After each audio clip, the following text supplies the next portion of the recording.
सहारा रेगिस्तान, जहां दिन में सूरज आग बरसता है और रात में ठंड हड्डियां गला देती है, एक ऐसी जगह है जहां जीवन मुश्किल से पनपता है। लेकिन इस बेजान दिखने वाले रेत के समुंदर में भी कुछ ऐसे खतरनाक जानवर रहते हैं जो अपनी जिंदगी के लिए हर दिन संघर्ष करते हैं। आज हम ऐसी ही एक कहानी सुनेंगे।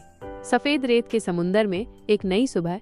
एक सुबह सूरज की पहली किरणों के साथ एक फेनिक लोमड़ी, फेनिक फॉक्स, अपनी बिल से बाहर निकली। उसका नाम चंचल था। चंचल बहुत चतुर और तीर दृष्टि वाली थी।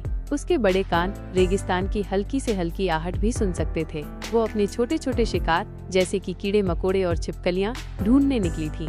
खतरे का एहसास, रेगिस्तान का सांप। चंचल अभी थोड़ी ही दूर चली थी कि उसके कानों ने एक पतली सरकती हुई आवाज सुनी।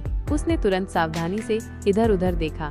रेत पर एक लंबी मोटी रेगिस्तानी क्रेट, डेजर्ट क्रेट, साफ फिसलती हुई एके रही थी। रेगिस्तान क्रेट बहुत जहरीली होती है और उसका एक दाश किसी भी छोटे जानवर के लिए जानलेवा हो सकता है। चंचल समझ गई कि ये खतरा है। उसने तेजी से अपने पैर बढ़ाए और एक बड़े पत्थर के पीछे छुप गई। सांप उसकी तरफ आता रहा, लेकिन चंचल की चतुराई और तेजी के आगे उसकी एक न चली। सांप निराश होकर आगे बढ़ गया। अंधेरे का शिकारी, बिच्छू। दिन ढलने लगा और रेगिस्तान में ठंड बढ़ने लगी। चंचल को अब भी भूख लगी थी। उसने एक छोटी सी झाड़ी के पास कुछ हिलते हुए देखा। ये एक रेगिस्तानी बिच्छू, डेजर्ट स्कॉर्पियन था। बिच्छू रात में ज्यादा सक्रिय होते हैं और उनका डंक बहुत दर्दनाक होता है। चंचल को पता था कि बिच्छू खतरनाक होते हैं, लेकिन उसकी भूख यूएस पर हावी हो रही थी। उसने होशियारी से बिच्छू के पास जाने की कोशिश की, लेकिन जैसे ही वो करीब पहुंची, बिच्छू ने अपने डंक से हमला करने की कोशिश की। चंचल ने तेजी से छलांग लगाई और पीछे हट गई। उसने समझ लिया कि बिच्छू को पकड़ना खतरनाक हो सकता है, इसलिए उसने अपना इरादा बदल दिया। रेगिस्तान की जान, ड्रोमेडेरी अंट। रात और गहरी हो गई थी और सितारे आसमान में झिलमिलाने लगे। द कहानी।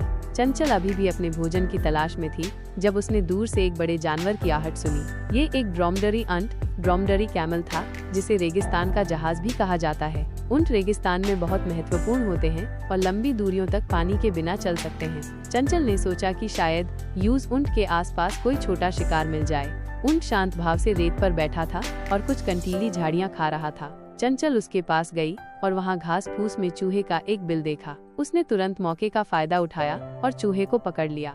रेगिस्तान की शिकारी, कैराकल। सुबह होने से पहले रेगिस्तान में एक और खतरा मंडरा रहा था। ये एक कैराकल कैट था, जो अपनी तेजी और शिकार करने की क्षमता के लिए जाना जाता है। कैराकल लंबी छलांग लगा सकता है और छोटे जानवरों का शिकार करता है। चंचल ने कैराकल की परछाई देखी और तुरंत एक गुफा में छुप गई। कैराकल यूएस गुफा के पास से गुजरा, लेकिन चंचल की चतुराई ने उस बचा लिया। जीवन का संघर्ष। हर दिन सहारा रेगिस्तान में जीवन का एक संघर्ष होता है, चाहे वो फेनिक लोमड़ी हो, रेगिस्तानी क्रेट, बिच्छू या कैराकल। हर जानवर अपने जीवन के लिए लड़ता है। चंचल ने यूएस रात बहुत कुछ सीखा। उसने जाना कि रेगिस्तान में हर पाल सावधानी और चतुराई से काम लेना पड़ता है, और यही कारण है कि रेगिस्तान के ये खतरनाक जानवर भी इस कठोर वातावरण में अपना अस्तित्व बनाए रखे हुए हैं।